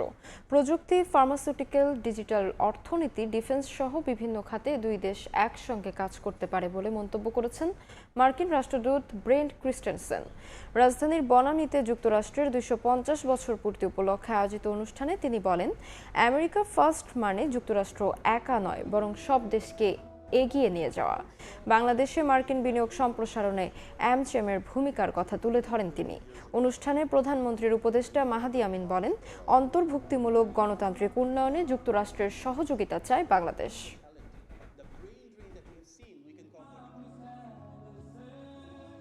America first does not mean America alone. During our own revolution, Americans received critical support from friends abroad. We understood then, as we understand now, that strong nations can work together when their interests align, when both sides benefit. That's the basis of our economic relationship with Bangladesh. We want a genuine partnership, one that creates opportunities for Americans and Bangladeshis alike. Technology, digital economy, healthcare, defense and security, and investment are all areas where our two countries can do more together. চীনের corridor উদ্যোগকে বাংলাদেশ ইতিবাচক দেখছে বলে জানিয়েছে প্রধানমন্ত্রীর পররাষ্ট্র বিষয়ক উপদেষ্টা হুমায়ুন কবির। শনিবার বিকেলে কক্সবাজারে দক্ষিণ এশিয়ান একাডেমি ফর ইন্টারন্যাশনাল লিডারশিপের 3 দিন ব্যাপী একাডেমি প্রোগ্রামের উদ্বোধন শেষে একথা বলেন তিনি। হুমায়ুন কবির বলেন, এই উদ্যোগের সঙ্গে মিয়ানমার এবং রোহিঙ্গা ইস্যুরও সম্পর্ক রয়েছে। মিয়ানমারকে এই প্রক্রিয়ায় যুক্ত করতে হলে দেশটির অভ্যন্তরীণ পরিস্থিতি, স্থিতিশীলতা এবং রোহিঙ্গা সংকট নিয়ে আলোচনা অপরিহার্য। এ বিষয়ে বাংলাদেশের সঙ্গে চীনের নিয়মিত আলোচনা চলছে। এ লক্ষ্য অর্জনে শুধু দ্বিপক্ষীয় নয়, বহুপক্ষীয় অংশীদারদের সঙ্গেও কাজ করতে হবে বলে জানান প্রধানমন্ত্রীর উপদেষ্টা। আমরা ইতিবাচক হিসাবে দেখি, মানে ট্রেড এন্ড ইনভেস্টমেন্টের ক্ষেত্রে তো আপনার যদি একটা করিডোর হয় তাহলে যাতায়াত চলাচল, the movement of goods, mobility of people also, মানে এটাতে মানে আপনার ট্রেড কানেক্টিভিটি বলেন, ইনভেস্টমেন্ট কানেক্টিভিটি, কর্পোরেশনের কানেক্টিভিটি, তিন দিক থেকেই তো বেনিফিট হবে। তো it's we look at it very positively. হাম সেরে ওঠার আগেই বাড়তে শুরু করেছে ডেঙ্গু। উপজেলা পর্যায়ে চিকিৎসা ভালো পরিবেশ না পেয়ে ঢাকামুখী হচ্ছেন রোগীরা। চিকিৎসকরা বলছেন, হাম পরিবর্তন নানা জটিলতার সঙ্গে ঝুঁকি বাড়াচ্ছে অ্যাডিনোভাইরাস, নিউমোনিয়া। আর ডেঙ্গু নিয়ে সচেতনতায় জোর তাদের। 3.5 মাস পার হলেও বদলায়নি হাম ওয়ার্ডের চিত্র। স্বজনের আহাজারি আর শিশুদের নিঃশব্দ আর্তনাদে এখনও ভারী পরিবেশ। বর্তমানে হাম উপসর্গ নিয়ে ভর্তি অধিকাংশ শিশুই হাসপাতালে আসছে একাধিকবার। রোগীদের মধ্যে বেশিরভাগেরই মারাত্মক নিউমোনিয়ায় অবস্থা জটিল পর্যায়ের। ওর জ্বর ফার্স্টে হয়েছে, তারপর 2 দিন পরে হলো এই গুটি গুটি বের হয়েছে, তারপরে হলো বাথরুম করছে, বমি করছে, তারপরে এখানে নেওয়া আসা হয়েছে। নিউমোনিয়া হয়েছিল, নিউমোনিয়ার তো মনে করেন নিউমোনিয়ার কিছু ভালো হয়েছে, ভালো হওয়ার পর আবার হাম হচ্ছে। এদিকে হাম সেরে ওঠার আগেই বাড়তে শুরু করেছে ডেঙ্গু রোগের চাপ। স্বজনদের অভিযোগ, উপজেলা পর্যায়ে চিকিৎসার ভালো পরিবেশ না পেয়েই ঢাকামুখী হচ্ছেন রোগীরা। ফ্যান নাই, বেড নাই, নিচেই সপমাদুর কিছুই নাই। ওই পরিবেশে থাকলে আমার মনি আরো অসুস্থ হয়ে যেত। এই কারণে আমরা ওই জায়গা না রেখে, ওনাদের কথা না শুনে আমরা এখানে নিয়ে আসছি। চিকিৎসকরাও বলছেন, বর্তমানে হাম পরবর্তী জটিলতা নিয়ে বেশি রোগী আসছেন। সেই সঙ্গে ঝুঁকি বাড়াচ্ছে অ্যাডিনোভাইরাস, নিউমোনিয়া। আর ডেঙ্গু নিয়ে ব্যক্তিগত সচেতনতার উপর জোর দিতে বললেন চিকিৎসক। হাম জনিত কারণে যে নিউমোনিয়া হয়, বিশেষ করে এটা হামের জীবাণু দ্বারাও হয়, মিজেল ভাইরাস দ্বারা হয়, আর আদার্স মিজেল ভাইরাস দ্বারা। এর ভিতরে যে নিউমোনিয়াগুলো সবচেয়ে বেশি বাচ্চাদেরকে এখন পরিলক্ষিত আছে অ্যাডিনোভাইরাস। এই অ্যাডিনোভাইরাস নিউমোনিয়ার কমপ্লিকেশনগুলো সাধারণত বেশি নিয়ে ভর্তি হচ্ছে। হাম ডেঙ্গুর মতো ভাইরাস জনিত যে কোনো রোগ থেকে শিশুদের সুস্থ রাখতে প্রোটিনযুক্ত খাবার খাওয়ানোর পরামর্শ চিকিৎসকদের। মনির হোসাইন, সময় সংবাদ, ঢাকা। প্রবেশপত্র জটিলতায় প্রথম দিন পরীক্ষায় অংশ নিতে না পারলেও শেষ পর্যন্ত সুযোগ পেয়ে স্বস্তিতে বগুড়া 7 এবং নাটোরের 8 HSC পরীক্ষার্থী। শিক্ষামন্ত্রীর হস্তক্ষেপে পরীক্ষায় অংশ নিতে পেরে খুশি তারা। এদিকে নাটোরে প্রতারক অমিত সরকারকে গ্রেফতার করেছে পুলিশ। স্যাররা অনেক চেষ্টা করেছে আমার অ্যাডমিট ঠিক করতে, কিন্তু সর্বশেষ পর্যন্ত চেষ্টা করেছে। নিয়ম মেনে আবেদনের পরও নেই প্রবেশপত্র। এইচএসসি পরীক্ষার প্রথম দিন কেন্দ্রে গিয়ে বিপাকে বগুড়ার 7 এবং নাটোরের 8 শিক্ষার্থী। শিক্ষার্থীদের অভিযোগ, এইচএসসি ফর্ম পূরণের জন্য কলেজে টাকা জমা দিলেও তা সময় মতো শিক্ষা বোর্ডে জমা দেওয়া হয়নি, ফলে নিবন্ধন সম্পূর্ণ না হওয়ায় প্রবেশপত্রও মেলেনি। বিষয়টি গণমাধ্যমে প্রকাশের পর জেলা প্রশাসন ও শিক্ষা বোর্ড উদ্যোগ নেয়। এরপর শুক্রবার বন্ধের দিনেই প্রয়োজনীয় প্রক্রিয়া সম্পূর্ণ করে শিক্ষার্থীদের প্রবেশপত্র দেওয়া হয়। প্রবেশপত্র পাওয়া নাটোরের ৮ এবং বগুড়ার ৭ শিক্ষার্থীর মধ্যে শনিবার ৫ জন পরীক্ষায় অংশ নেন, আর বাকি 2 শিক্ষার্থী শুধু ইংরেজি বিষয়ে মান উন্নয়নে পরীক্ষায় অংশ নেবেন।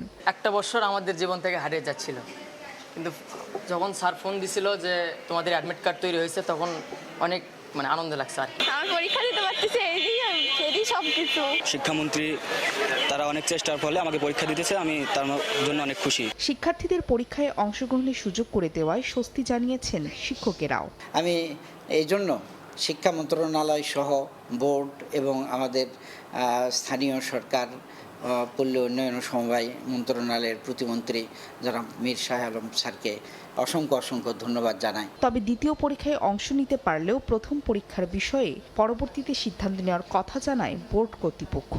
আমরা বোর্ড ডিসিশন নিব না, এটা ডিসিশন উপর থেকে আসবে, তারপরে আমরা সেভাবে ব্যবস্থা করব। এদিকে পরীক্ষার ফি নিয়ে প্রতারণার শিকার এক শিক্ষার্থীর বাবা নাটোর সদর থানায় মামলা করলে বাগাতিপাড়া সরকারি কলেজের অফিস সহকারী অমিত সরকারকে গ্রেফতার করে পুলিশ। ফাহরিয়া ফারজানা, সময় সংবাদ।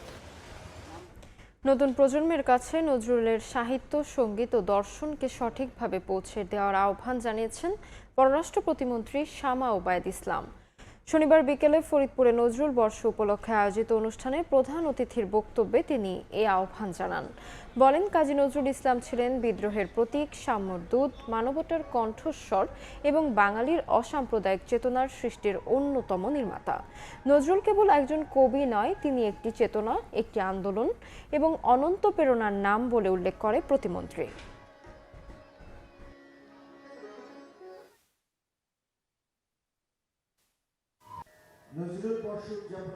শুধু অতীত নয়, বর্তমান ও ভবিষ্যৎ প্রজন্মের কাছেও নজরুল সমান প্রাসঙ্গিক। আজ বিশ্বে যে ধারণাটি ক্রমশ গুরুত্ব পাচ্ছে তা হলো সফট পাওয়ার বা সাংস্কৃতিক শক্তি। একটি দেশের সাহিত্য, সঙ্গীত, শিল্পকলা, ক্রীড়া ও সাংস্কৃতিক ঐতিহ্য আন্তর্জাতিক পরিমণ্ডলে সেই দেশের মর্যাদা ও গ্রহণযোগ্যতা বৃদ্ধি করে। এই ক্ষেত্রে কাজী নজরুল ইসলাম বাংলাদেশের অন্যতম শক্তিশালী সফট পাওয়ার বা সাংস্কৃতিক দূত। বাগেরহাটে দখল করা খালের বাঁধ অপসারণ করতে গিয়ে বাধার মুখে সংসদ সদস্য সহ প্রশাসনের কর্মকর্তারা। শনিবার সকালে সদরের দেলভাসানী খালের অবৈধ বাঁধ অপসারণে যায় প্রশাসন। সে সময় দখলদারদের বিরুদ্ধে বাঁধ অপসারণে বাধা দেওয়ার অভিযোগ ওঠে। পরে তাদের 15 দিন সময় দেওয়া হয়। বেঁধে দেওয়া সময় শেষে খাল দখলমুক্ত করা হবে বলে জানান স্থানীয় সংসদ সদস্য ও জেলা প্রশাসক। জেলার 75টি ইউনিয়নে ছোট বড় কয়েকশো খাল অবৈধভাবে দখলের অভিযোগ রয়েছে। গাজীপুরের শ্রীপুরে নির্মাণের কয়েক মাসের মধ্যে ধসে যাওয়া সড়ক পরিদর্শন করেছেন স্থানীয় সরকার প্রতিমন্ত্রী মীর শাহ আলম। শনিবার বিকেলে পরিদর্শন শেষে প্রতিমন্ত্রী জানান, রাস্তা নির্মাণে অনিয়ম হয়নি, ক্ষতিগ্রস্ত অংশ দ্রুত মেরামত করে স্বাভাবিক করা হবে চলাচল। এ সময় গাজীপুর 3 আসনের সংসদ সদস্য ডাক্তার রফিকুল ইসলাম বাচ্চু, এলজিইডির প্রকল্প পরিচালক বাবুল আক্তার সহ উপস্থিত ছিলেন জেলা প্রশাসন ও এলজিইডির ঊর্ধ্বতন কর্মকর্তারা। শ্রীপুরে সুতি নদীর পাড় দিয়ে 9 কোটি টাকা ব্যয়ে নির্মিত রাস্তার একটি অংশ নির্মাণ কাজ শেষের কয়েক মাসের মধ্যে ধসে যায়। এ নিয়ে প্রতিবেদন প্রচার করে সময় সংবাদ। একটি কবরস্থানকে সম্মান দেখাতে গিয়ে রাস্তাটি ক্যানেলের দিকে বেশি নেবার কারণে, সয়েলের দুর্বলতা থাকবার কারণে গাড়িগুলি ক্যানেলের দিক দিয়ে বেশি যাওয়া আসা করেছে, ভারী যানবাহন। ফলে এইটুকু অংশ ধসে গিয়েছে। ঠিকাদারের ত্রুটি কতটুকু ছিল এই বিষয়টি আমরা নোটিশে নিয়েছি। আগামী 2-1 দিনের মধ্যেই আমরা নতুন করে কাজটি শুরু করে সয়েলের বিষয়টি মাথায় নিয়ে এখন এমনভাবে নির্মাণ করা হবে যাতে গাড়ি চাপিয়ে যদি যায় বা ভারী যানবাহনও যদি চলাচল করে রাস্তাটি ভবিষ্যতে আর ক্ষতিগ্রস্ত হবে না। ভোরের সময় বকেয়া মজুরিকে কেন্দ্র করে শ্রম অসন্তোষে ঝুঁকিতে পড়ে যায় দেশের 31টি চা বাগান। উদ্ভূত পরিস্থিতিতে বাগানগুলো পুনরুজ্জীবিত করার উদ্যোগ নিয়েছে সরকার। ব্যবস্থাপনায় স্বচ্ছতা ফেরানোর পাশাপাশি সিন্ডিকেট ভাঙা না গেলে চা শিল্প প্রাণ ফিরে পাবে না বলে আশা সংশ্লিষ্টদের। দিগেন সিংহের তোলা ছবিতে বিস্তারিত ইকরামুল কবিরের রিপোর্ট।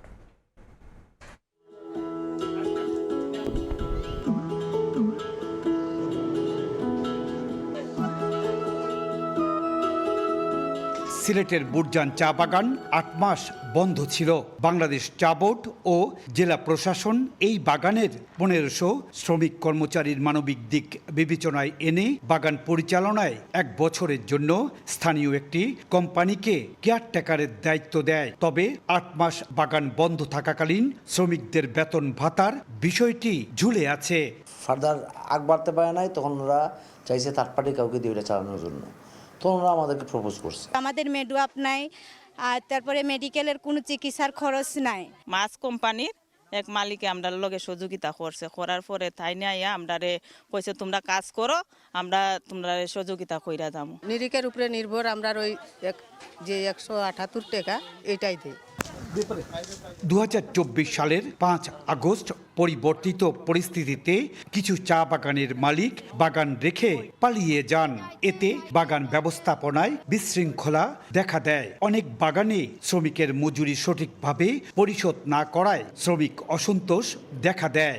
দেশের 172 বাগানের মধ্যে রাষ্ট্রায়ত্ত প্রতিষ্ঠান ন্যাশনাল টি কোম্পানির 12টি বাগান সহ 31 চা বাগান ঝুঁকির মধ্যে পড়ে। চা বাগানের চলমান সংকটে সবচাইতে আতঙ্কের মধ্যে আছে চা বাগানের শ্রমিক ও কর্মচারীরা। এমন পরিস্থিতিতে এই সংকট মোকাবেলায় সরকারের সহযোগিতা কামনা করেছেন তারা। সরকারের আন্তরিক সহযোগিতা কামনা করছি যাতে চা শিল্পকে রক্ষার্থে সরকার এগিয়ে আসেন এবং শ্রমিকদের যাতে সুন্দরভাবে তাদের ছেলেমেয়ে পরিবার পরিজনের জীবনযাপন করে, সেটাই আমাদের চাওয়া। এমন পরিস্থিতিতে বাংলাদেশ চা বোর্ডের প্রতিনিধি বলছেন, বাগান পরিচালনায় স্বচ্ছতা আনার পাশাপাশি ঝুঁকিপূর্ণ বাগানগুলো সরকারি সহায়তার আওতায় আনা জরুরি। সরকার প্রণোদনা এই মুহূর্তে প্রয়োজন। এই দুটি কম্বিনেশন করে যদি বাগানগুলো তোলা যাবে, আদারওয়াইজ আমার মনে হয় এই বাগানগুলো আর সেখান থেকে তোলা মুশকিল হয়ে দাঁড়াবে। তবে চা শিল্পের সঙ্গে জড়িত অভিজ্ঞ ব্যক্তিদের মতে সিন্ডিকেটের কারণে বাগানগুলো চায়ের ন্যায্য মূল্য থেকে বঞ্চিত হওয়ার কারণে গোটা শিল্প ঝুঁকির মধ্যে পড়েছে। থোক বরাদ্দ হিসেবে 10 বছর 15 বছর মেয়াদে আমাদের 1010 কোটি টাকা যদি দেওয়া হয় তাহলে আমরা সহায়তা পাবো। বাণিজ্যমন্ত্রী খন্দকার আব্দুল মুক্তাদির 22 জুন জাতীয় সংসদে জানিয়েছেন, শ্রমিক কর্মচারীদের বকেয়া মজুরিকে কেন্দ্র করে শ্রম অসন্তোষ সংক্রান্ত একটি বিশেষ প্রতিবেদনে জাতীয় নিরাপত্তা গোয়েন্দা অধিদপ্তর 31টি চা বাগানকে ঝুঁকিপূর্ণ হিসেবে চিহ্নিত করেছে। বাংলাদেশ চা বোর্ড এবং সংশ্লিষ্ট জেলা প্রশাসনের সহায়তায় বন্ধ হয়ে যাওয়া বুরজান ও ফুলতলা চা বাগান পুনরায় চালু করা হয়েছে। ইকরামুল কবির, সময় সংবাদ, সিলেট। শেরপুরের পাহাড়ি এলাকায় বাণিজ্যিকভাবে শুরু হয়েছে লটকন চাষ। অনুকূল আবহাওয়ায় ফলন এবারও ভালো। কম খরচে অধিক লাভ, সহজ পরিচর্যা ও আশানুরূপ দাম পাওয়ায় বাড়ছে নতুন বাগান। এ ফল চাষে কৃষকদের উৎসাহিত ও সব ধরনের সহযোগিতার আশ্বাস কৃষি বিভাগের। শহীদুল ইসলাম হীরার তথ্য ও বাবু চক্রবর্তীর তোলা ছবিতে রিপোর্ট। গাছের গোড়া থেকে আগা পর্যন্ত থোকায় থোকায় ঝুলছে হলুদাব, পাকা আর আধা পাকা লটকন। দৃষ্টিনন্দন গাছগুলোতে এখন চলছে ফল সংগ্রহের কাজ। শেরপুরের শ্রীবর্দী, ঝিনাইগাতি ও নালিতাবাড়ী উপজেলার সীমান্তবর্তী পাহাড়ি এলাকায় সকাল থেকে সন্ধ্যা পর্যন্ত ব্যস্ত সময় পার করছেন চাষি ও শ্রমিকরা। সংগ্রহ করা লটকন বাছাইয়ের পর প্লাস্টিকের ঝুড়িতে করে পাঠানো হচ্ছে জেলা শহর সহ দেশের বিভিন্ন প্রান্তে। উৎপাদন খরচ কম, সহজ পরিচর্যা ও লাভজনক হওয়ায় প্রতি বছর পাহাড়ি এলাকায় বাড়ছে লটকনের বাগান। বাজারে ভালো দাম পাওয়ায় ফল চাষে আগ্রহ বাড়ছে নতুন উদ্যোক্তাদেরও। অনুকূল আবহাওয়া ও রোগ বালাইয়ের আক্রমণ কম থাকায় এবার ফলন হয়েছে প্রত্যাশার চেয়েও বেশি। তেমন কোনো একটা খরচ নেই, রোপণের সময় যা একটু খরচ আর ঠিক মতন পরিচর্যা করলে দেখা গেছে যে বছর শেষে ভালো একটা মুনাফা আসবে। এটা হচ্ছে একটু বড় সাইজের হয়, তো এটার ভিতর থেকে 4টা-5টা এরকম করে বিচিটা বের হয়। পাহাড়ি নটকর এটা মিষ্টি বেশি, বড় বেশি, এটার লেগে মনে করেন যে আঙ্গুর চাহিদা। নটকন বড় হচ্ছে, পাকতেছে, আস্তে আস্তে পায়রা বারে বিক্রি করতেছি। এই জাত বাজারে যখন আমরা বিক্রি করি তো তুলনামূলক অনেক লটকনের সাথে বেশি দামে বিক্রি করি। লটকন চাষ সম্প্রসারণে কৃষকদের নিয়মিত প্রশিক্ষণ, কারিগরি পরামর্শ ও প্রয়োজনীয় সহায়তা দেওয়ার আশ্বাস কৃষি বিভাগের। এই লটকন চাষের সম্প্রসারণ করার জন্য আমরা উপজেলা কৃষি সম্প্রসারণ অধিদপ্তর প্রতিনিয়তই কাজ করে যাচ্ছি এবং কৃষকদেরকে বিভিন্ন প্রযুক্তিগত সহায়তা দিয়ে যাচ্ছে। কৃষি বিভাগের তথ্য মতে চলতি মৌসুমে জেলায় প্রায় 70 হেক্টর জমিতে লটকনের চাষ হয়েছে। স্থানীয় বাজারে প্রতি কেজি লটকন 100 থেকে 120 টাকা দরে বিক্রি হচ্ছে। সময় সংবাদ, শেরপুর। ভোরের সময় এই ছিল আমার কাছে। পরবর্তী সংবাদগুলো জানাতে যুক্ত হবেন সহকর্মী মনির হোসেন। ধন্যবাদ তাজমিলা আপনাকে। পরবর্তী সংবাদগুলো জানাবো আমি মনির হোসেন। দেখছেন ভোরের সময়, সঙ্গেই থাকুন। সংস্কারের অভাবে চলাচলের অনুপযোগী হবিগঞ্জের লাখাই উপজেলার স্বজনগ্রাম বামুই সড়ক। খানাখন্দে ভরা 6 কিলোমিটার সড়কে যাতায়াত করেন 50,000 মানুষ। স্থানীয়দের অভিযোগ, বছরের পর বছর সংস্কারের দাবি জানানো হলেও কার্যকর উদ্যোগ নেওয়া হয়নি। তবে শিগগিরই সড়কটি মেরামতের আশ্বাস উপজেলা প্রশাসনের। রাশেদ আহমদ খানের তথ্য, ছবিতে রিপোর্ট। ভাঙাচোরা রাস্তা, পিচ খোয়া উঠে তৈরি হয়েছে বড় বড় গর্ত। সামান্য বৃষ্টিতেই জমে হাঁটু সমান কাদা। হবিগঞ্জের লাখাই উপজেলার স্বজন গ্রাম থেকে বামুই পর্যন্ত প্রায় 6 কিলোমিটার দীর্ঘ এই সড়কটির বর্তমান চিত্র এটি। শুকনো কিংবা বর্ষা যে কোনো ঋতুতেই রেহাই নেই এই পথ দিয়ে চলাচলকারী মানুষের। বেহাল অবস্থার কারণে বাড়ছে যাতায়াত ব্যয় ও সময়, ঘটছে ছোট বড় দুর্ঘটনা। স্থানীয়রা জানান, গুরুত্বপূর্ণ এই সড়কটির এমন দশায় উৎপাদিত কৃষি পণ্য ও মাছ জেলা সদরে পাঠানো ব্যাহত হচ্ছে। দ্রুত সড়কটি মেরামতের দাবি তাদের। আমরা বড় হয়ে গেছি, এবার রাস্তা ঠিক হয় না। এবার 10টার পরে 20টার গাড়ি আইতেছে, রাস্তার খুবই অবস্থা খারাপ। ফুলাবানেন দা স্কুলে যা, কলেজে যা, রাস্তা লেগে আইতে পারে না, ব্রেক পানি, গাড়ি লিয়ে তো যাইতে পারেন না। সরকারের কাছে আবেদন, এই রাস্তাটা আমরা করে দিত। আগামী বছরই সড়কটি মেরামত করা হবে জানান উপজেলা নির্বাহী কর্মকর্তা। আমাদের যে কোনো বরাদ্দ অর্থ বছরের শুরুতে আসে, এই জন্য এই গত অর্থ বছরেরটা গত বছরই শেষ হয়েছে। এই অর্থ বছরে আশা করি স্বজন গ্রামের রাস্তার ব্যাপারে আমরা করতে পারবো, ঠিক করতে পারবো। লাখই বাজার উপজেলার সদর এবং বামুই ইউনিয়নের সঙ্গে যোগাযোগের অন্যতম প্রধান এই সড়কটি ব্যবহার করেন স্বজন গ্রাম, শিবপুর, সুজনপুর সহ 15টি গ্রামের মানুষ। সময় সংবাদ, হবিগঞ্জ। নানা সমস্যায় জর্জরিত জামালপুর বিসিক শিল্পনগরী। রাস্তাঘাটের বেহাল আর রাতের অন্ধকারে বখাটেদের উৎপাত যেন নিত্যদিনের সঙ্গে। নগরীতে ব্যবসা প্রতিষ্ঠান গড়ে তুলে ভোগান্তিতে মালিকরা। তবে সংকট সমাধানের আশ্বাস দিলেন কর্তৃপক্ষ। জাহাঙ্গীর আলমের তথ্য, আবুল কালাম আজাদের ছবি নিয়ে রিপোর্ট। যত্রতত্র ফেলা ময়লা আর আবর্জনায় মশার বিস্তার। জামালপুরের বিসিক শিল্পনগরীর এ দুর্দশা।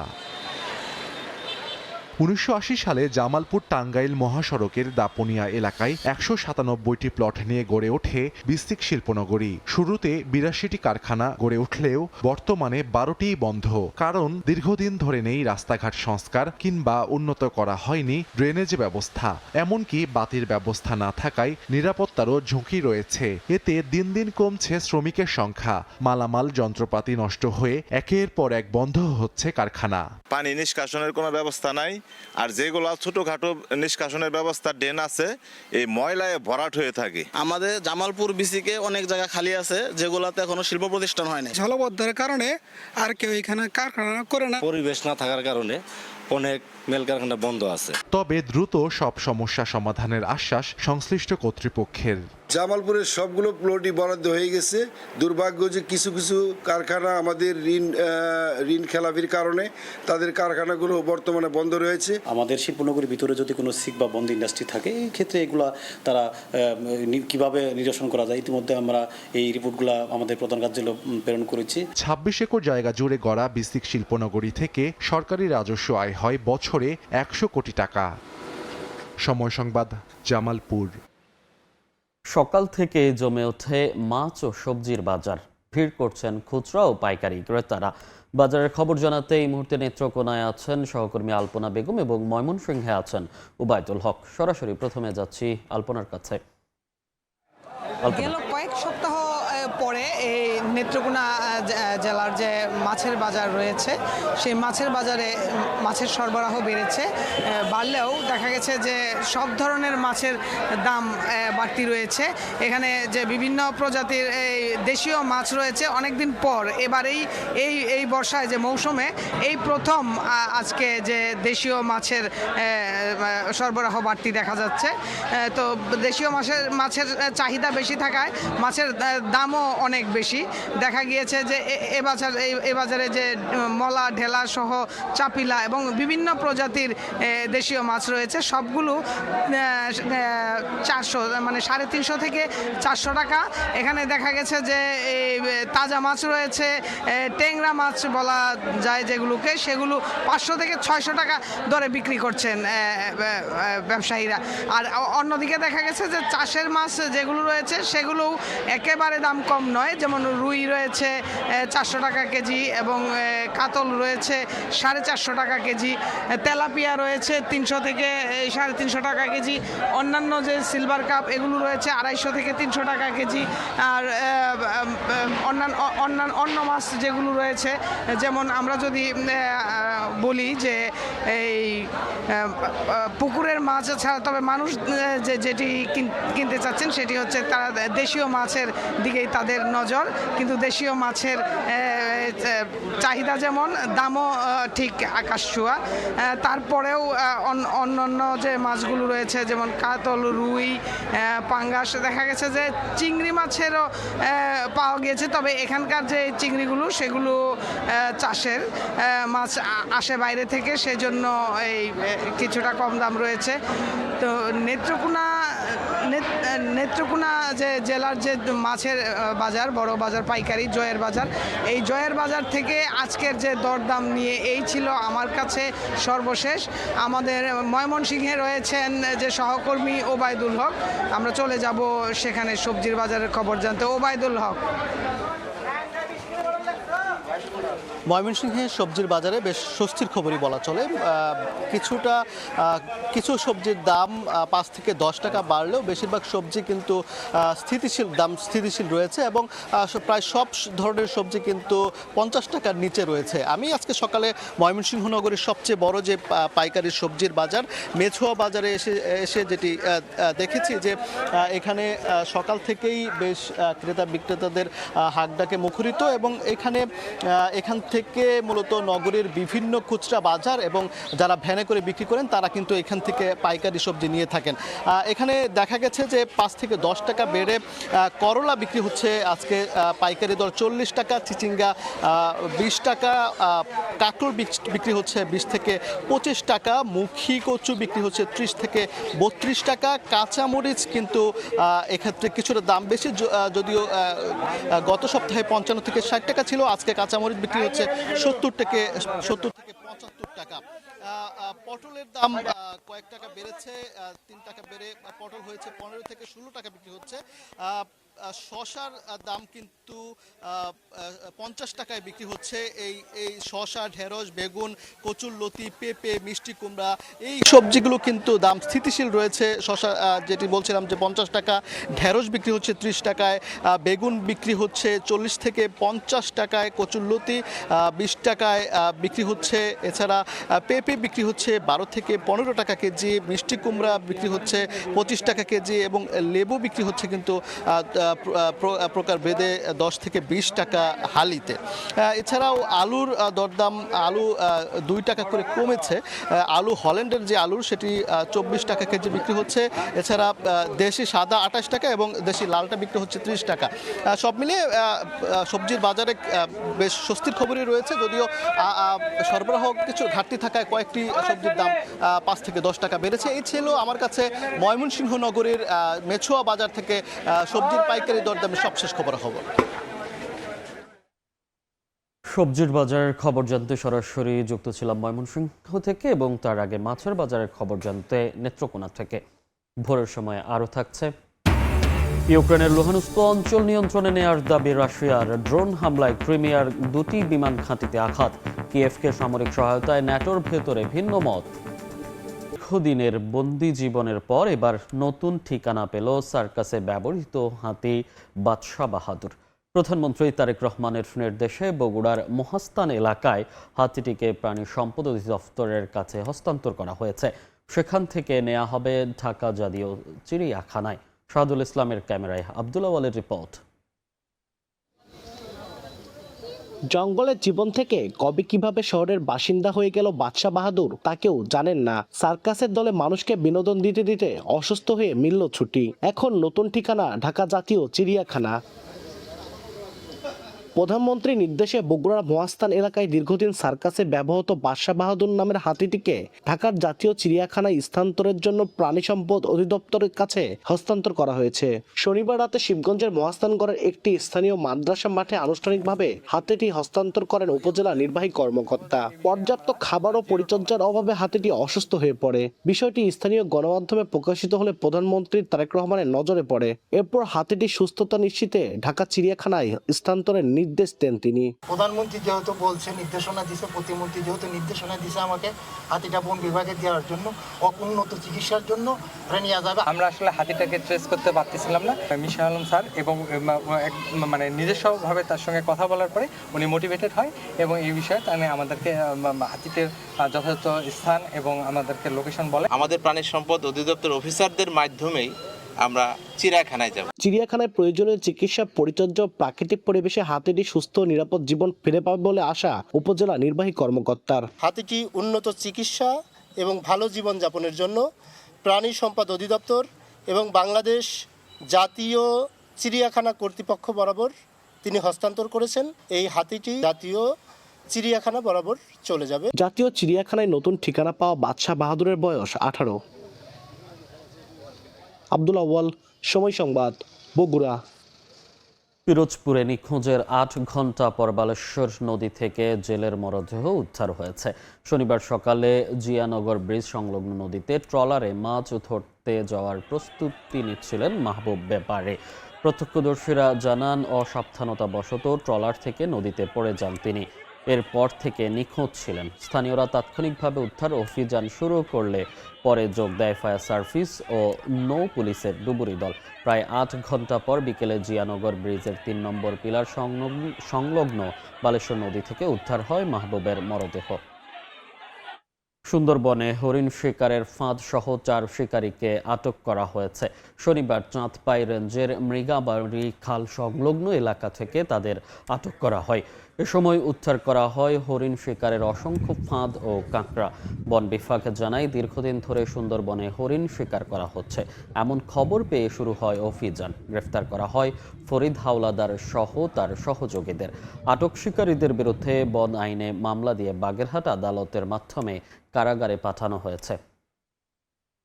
ঝিনাইদহের শুল্কুপায় মসজিদ কমিটি গঠন নিয়ে 2 গ্রামবাসীর সংঘর্ষে 10 জন আহত হয়েছেন। শনিবার উপজেলার বৃত্তিপাড়া বাজারের মির্জাপুর বৃত্তিপাড়া ওমর রহমতুল্লাহ আলাইহি জামে মসজিদের সামনে এই ঘটনা ঘটে। স্থানীয়রা জানায় মসজিদের কমিটি গঠন নিয়ে বৃত্তিপাড়া ও মির্জাপুর গ্রামের পদ প্রত্যাশীদের মাঝে বিরোধ চলছিল। শুক্রবার মসজিদের কমিটি গঠন করা হয়। শনিবার বাদ মাগরিব সেই কমিটি ঘোষণা করতে গেলে বৃত্তিপাড়া গ্রামের পদবঞ্চিতরা প্রতিবাদ জানায়। এ নিয়ে 2 পক্ষের মধ্যে সংঘর্ষ হলে আহত হন অন্তত 10 জন। তাদের উদ্ধার করে হাসপাতালে ভর্তি করা হয়। নারায়ণগঞ্জের ফতুল্লায় ছিনতাইকারী সন্দেহে সিজান নামে এক যুবককে গণপিটুনি দিয়ে হত্যার অভিযোগ উঠেছে। স্বজনরা জানান স্থানীয় মসজিদের ইমাম কাউসার আহমেদ এলাকার যুবকদের নিয়ে মাদক সন্ত্রাস বিরোধী একটি সংগঠন তৈরি করেন।